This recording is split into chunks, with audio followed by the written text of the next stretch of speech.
When designing the component parts of assemblies, engineers frequently face product development demands that often lead them to rethink how parts might need to be designed and manufactured. Traditionally, an assembly component might be manufactured through molding, casting, or maybe via a process of machining from billet to achieve the desired shape. But what if the requirement was for the same mechanical function and equivalent mounting size, but with a reduction in component weight or consolidation of assembled parts? Even the most capable of design engineers will be limited in the number of possible design iterations they can produce in a given time. Generative design changes this.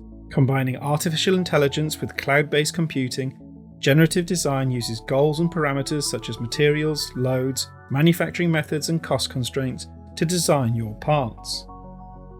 Unlike topology optimization, generative design explores hundreds or even thousands of possible permutations of a solution, testing and learning from each iteration what works and what doesn't.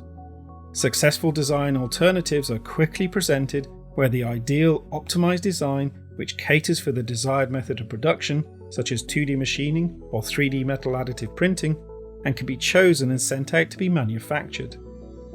If the critical requirement is to reach the minimal weight of a component, for example to reduce the energy required to rotate a mechanism, then 3D metal additive printing might be the best solution.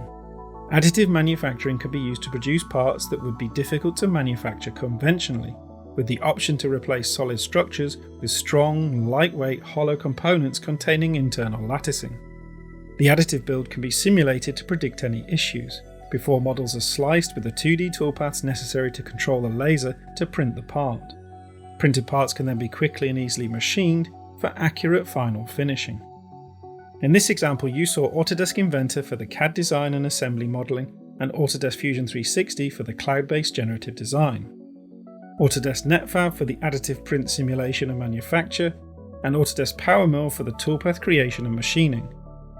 So whether you're looking for additive or subtractive processes, or a hybrid of the two, standardizing on Autodesk technology will help you to make anything.